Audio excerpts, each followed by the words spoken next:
NFL divisional matchups, let's talk Tennessee, New England. I definitely see New England winning this game, and a key reason I see New England winning this game is because Bill Belichick's really good at looking at the film from the week before or looking at past film and knowing exactly how to beat this team. I think he's going to put 8 in the box. He's going to make Mariota throw the ball down the field. And I just think on the defensive side for Tennessee, I think Tennessee does match up well for like the running for like they're not going to be able to run the ball but I don't like the Adoree Jackson matchup for them. I think that if he watches the film from last week, he's definitely going to see how the Chiefs had tons of mismatches against Adoree Jackson.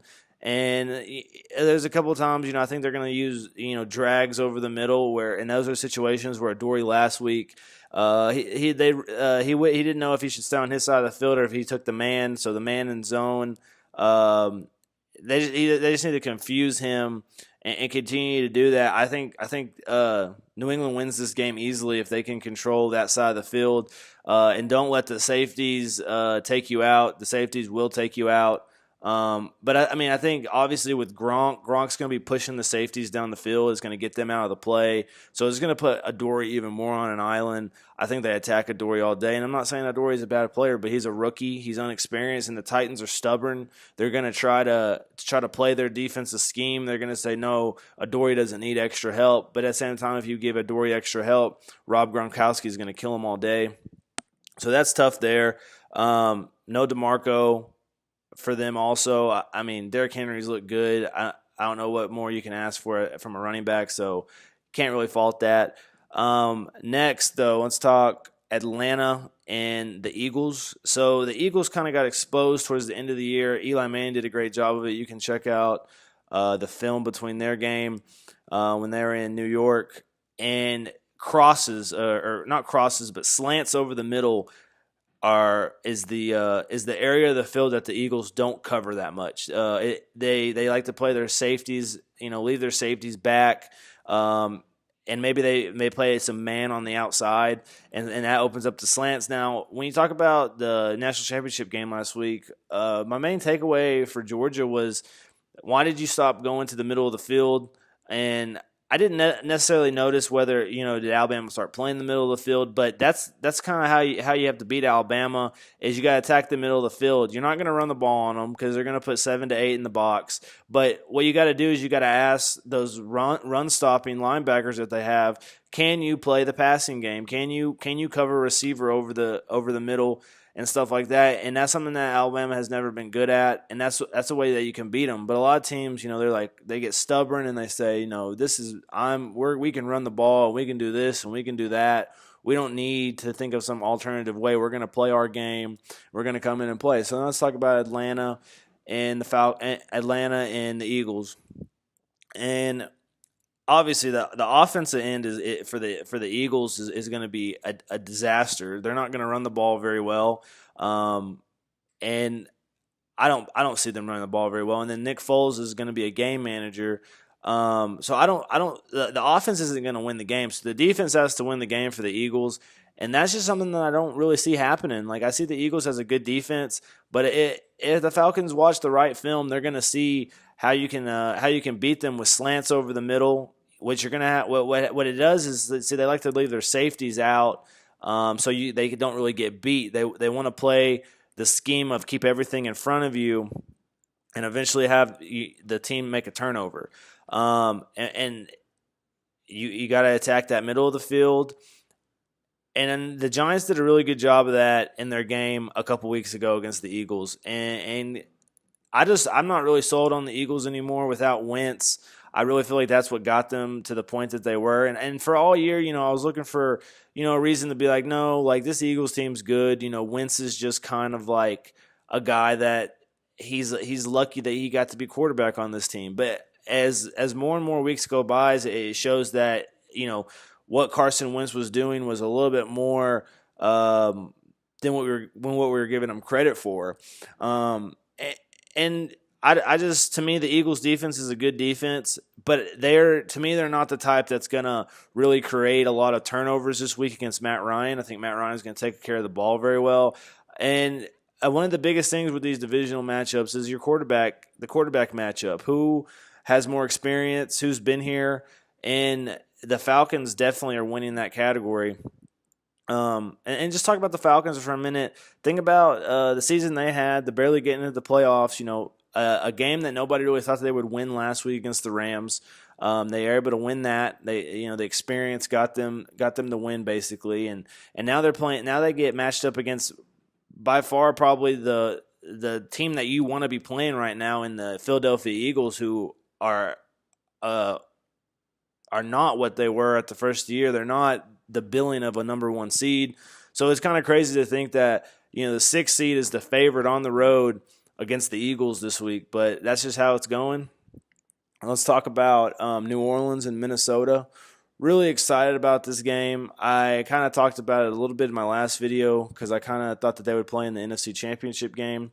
But things kind of changed a little bit. So now we have them playing in the divisional round in Minnesota. Obviously, I think, Case Keenum's going to manage the game well. I think this game is what really this game is about is two good defenses against each other with two really good run games. And when you talk about these run games, they're two-headed monsters. And Alvin Kamara and Ingram have got the attention all year long about how good they've been, and Minnesota's just kind of sat there on the back burners. Heard about their defense and heard about the play of Case Keenum and how good Adam Thielen is and Stephon Diggs, and a lot of the running game has been ignored, and that is honestly the staple of this offense. If you watch this team throughout the year, they ran the ball very well.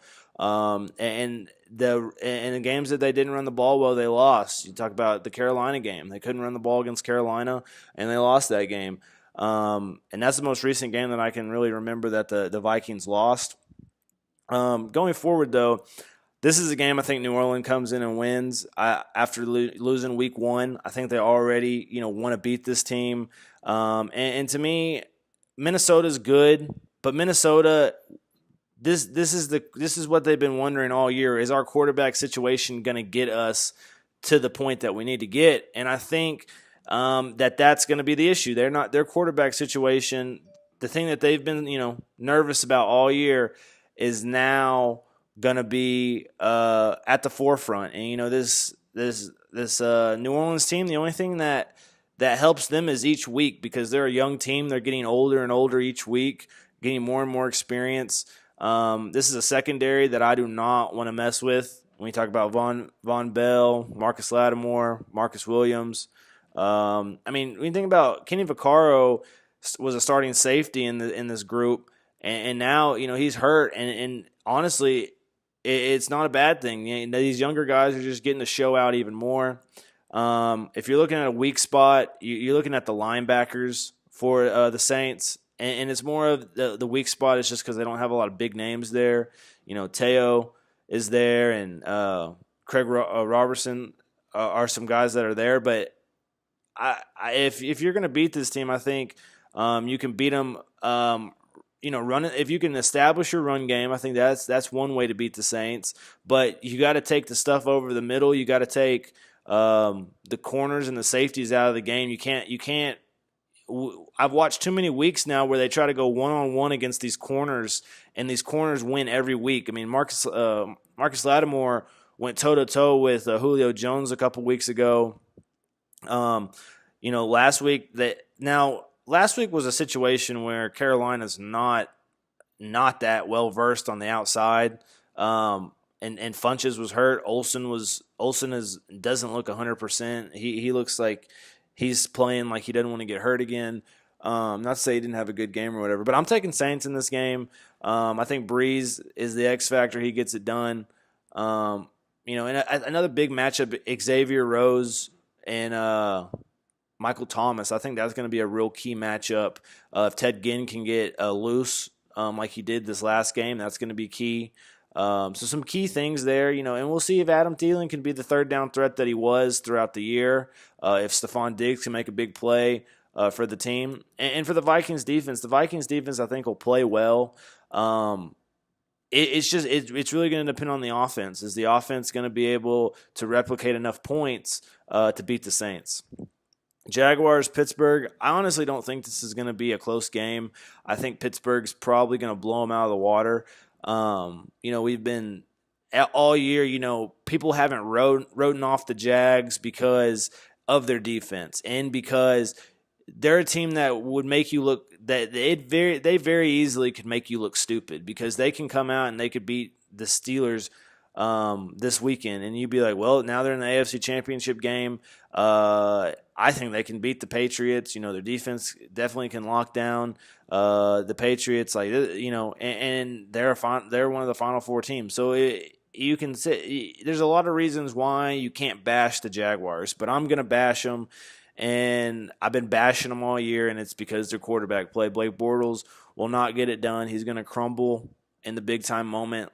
I mean, if they would have been playing a team last week that had any sort of offense, any sort of playoff experience, I think they probably would have lost. If they would have been matched up against the Ravens last week, they would have fucking lost for sure. So I'm not sold. The biggest thing is that the Jaguars won that game earlier in the year, and Big Ben had the worst game of his life. That's the only thing on the side of the Jags. Their defense is stout, but I think Le'Veon's going to run all over them. I think they're just going to run Le'Veon the entire game, and then if they do start stopping it, they're going to start hitting fucking Juju out the slot. I don't think this is going to be a close game. I think Bortles is going to crumble once again on the main stage.